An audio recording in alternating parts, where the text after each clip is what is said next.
Mga ka-Wormbill Philippines, mga ka-agri, mga tebulats, ready to feed na naman tayo sa mga worms kasi after 3 weeks ay nag-harvest kami ng kalating tonelada.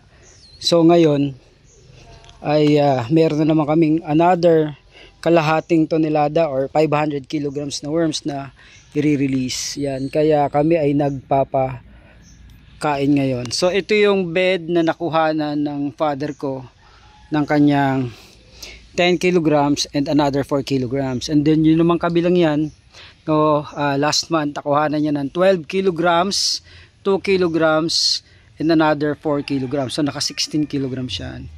So check natin kung pwede na itong sa father ko.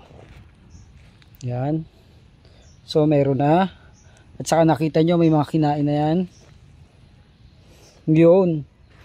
So aabot kaya ito, yan mga ka-Wormbill Philippines, ang daming anak, no? So maraming anak, titingnan natin kung aabot, no? So meron pa tayong another 5 days, no, ng harvesting. Although marami na naman siyang malaki, ayan, ay titingnan natin kung makakailan tong kanyang worm bed. Marami-rami na rin siyang vermicast dito pero hindi pa natin siya pwedeng i-harvest, no. Pero yan, no, nakita nyo mga Wormbill Philippines, mga ka-agri, mga tebulats, marami pa rin siyang bulate. Check ulit natin. Yan, meron. Ang bilis na tumago kasi. Yun. Aha. Ito mga ka-Wormbill Philippines, ang kailangan natin ingatan. Yan, nakita nyo ba yung red mites na yan? Yan mga ka-Wormbill Philippines. Na ibig sabihin yan, may namatay na bulate. Kaya kinain nila. Dapat hindi sila makapagparami. So anong kailangan natin gawin? Na kailangan natin i-rate ang inyong worm bed. Kasi pag hindi mo in-rate ang iyong worm bed mga ka-Wormbill Philippines at meron kang ganyan na mga mites, mga red mites, na mabilis silang magparami. So kailangan mong i-aerate yan. Bakit kaya mayroong ganan, no? Usually mga ka-Wormbill Philippines, meron tayong planarian and leeches sa ating worm bed. Siyempre mahirap i-hanapin yon. So ang gawin natin ay atin lang pasyalan ang ating worm bed, no? Tuwing umaga. At ma-aerate natin para makita natin kasi ayan, oh. So lumalamig na rin, and usually from the month of September to March maraming red mites. Kaya kailangan po natin yang i-aerate, no? And then kailangan din pong natin ang ating mga bed ay diligin.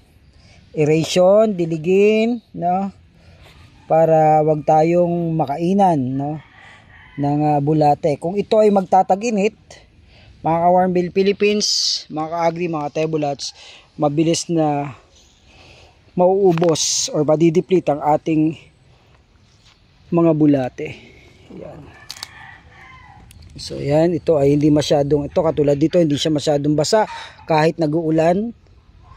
Yan, masyadong mataas kasi ang water holding capacity. Pero nakita mo mga ka-Wormbill Philippines, recover na almost half, no? Half of the population ng kinuha dito na bulate ay na-recover na. Yan, and gumaganda na rin yung texture ng vermicast. So kulang na yung sa dilig mga ka-Wormbill Philippines. Napakarami nagkalat dito na pomelo. Yan, and tomorrow gagawa kami dito ng fermented fruit juice, no? Yari sa pomelo para wala kaming langgam. Yan. So yan ang mga bulate. Hahabol sila another 5 days. Makita natin mga ka-Wormbill Philippines, another 5 days, malalaki na sila at matataba. Yan. Kaya tomorrow kailangan nating magpakain, no? Ay ngayon. Then tomorrow additional watering ng ating worm bed. Kasi nga nagpapadami tayo ng ating mga bulate. And sa isang araw bago mag-harvest sa Wednesday, kailangan naman naming mag-aerate, no? So dandan din nilang kinakain yung nabubulok na pomelo. Yan mga ka-Warmbill Philippines, mga ka-agri ka-tebulats. Check natin yung iba. Kasi 500 kilograms ulit yung ating order. So ito ay dadagdagan lang to ng ano ng pakain, no.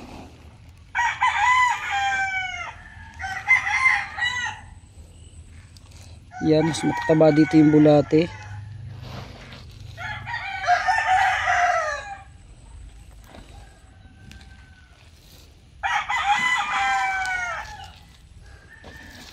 Malulusog dito, oh. Warmbill Philippines, matataba dito yung bulate, no.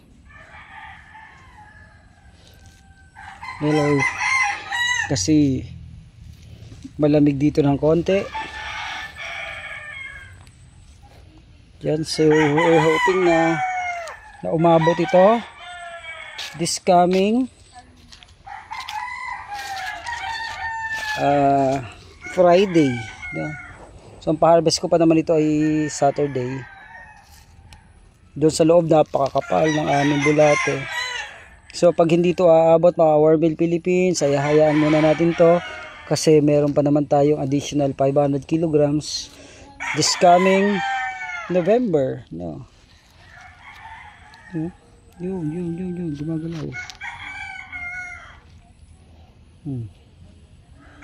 Yan, so kailangan natin, importante kasi na natin i-check yung ating inventory kasi pag hindi natin chinek at may umorder sa atin na malaki, syempre mahihirapan tayong ma-meet yung kanilang requirement.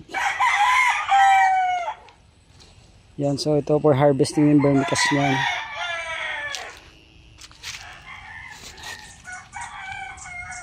Yan o, mga Warmbill Philippines, o, yung nasa vermicast malulusog. So kailangan natin yung i-transfer.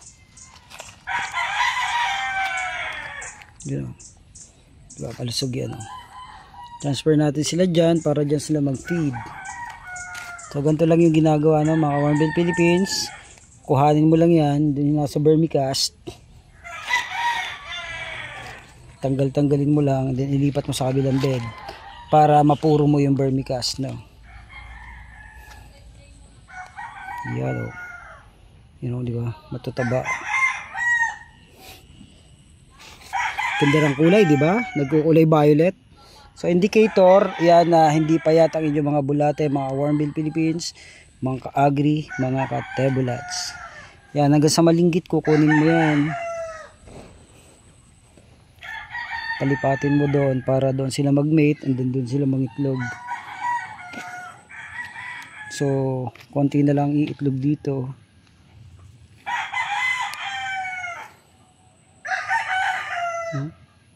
Kita mo yan, vermicast na yan. Ang ganda, di ba, mga Warmbill Philippines? So, almost ready na to harvest, for harvesting. Yan, ating tatanggalin yung ibang mga bulate.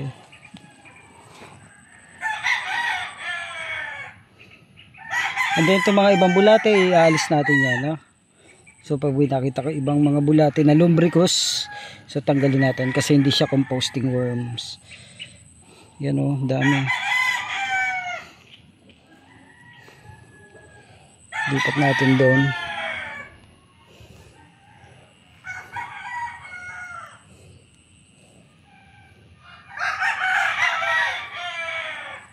Ito, no? Tapos aalis na yan.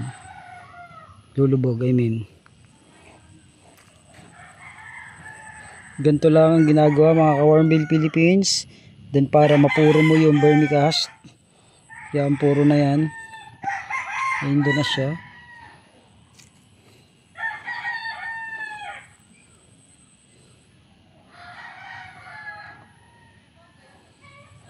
Ito dito, oh.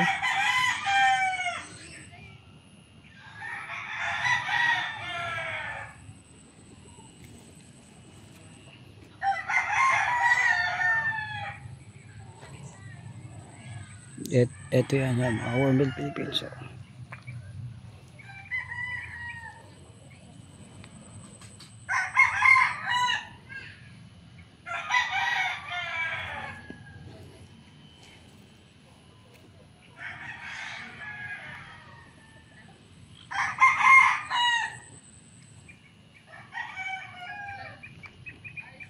So ganito ang ginagawa mga ka-Hornbill Philippines, no? Pag ikaw ay nagpapalipat ng bulate and at the same time gusto mo ma-harvest yung magandang quality ng iyong vermicast yan.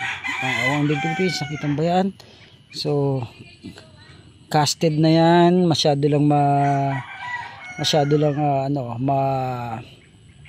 may basa-basa pa, no? Kasi yan, so tatanggalin lang yung ibang mga debris, no? Balagay mo lang sa bed para sila ay ma-decompose din later on. Ayan, mga Hornbill Philippines, ganyan na ginagawa dyan, no? Ganda niya, no? At mag-check natin kung gaano kadami ang mga bulate later on. Babalik tayo ng Wednesday para tingnan kung sapat na yung mga bulate na kakailanganin natin pagbenta, no? Ayan, no? Imagine, no, nakuha na to last mga kailan ba yun? 24 and then yan, no? So na-recover na agad natin yung ating nawalang volume, no? So meron pa tayo another 5 days. So we hope na makarecover siya. Kaya wala tayong tigil sa pagpapakain sa mga bulate, no? Para sila ay makalaki ng maayos. Yan, no? Yan, doon sa kabila na siguro abot na ulit yun ng 50 kilograms. So ito mga Hornbill Philippines, nakakuha dito ng more than, actually 44 kilograms last month, no, September. Dito lang yan, ha. Kaya imagine 4 times 4, 4, 8, 12, 16. So last month nakakuha nito ng 16,000 pesos plus 20 sako actually ang nakuha dito. So 16 plus 16, this is 32,000 pesos itong apat na worm bed lang na ito. Kaya yan mga Hornbill Philippines, we hope to inspire you more sa aming pong mga susunod na vlog this coming week, no? Kasi sa 19 na yung aming pa-harvest. So salamat mga Hornbill Philippines. See you ulit sa mga taga Southern Philippines. God bless.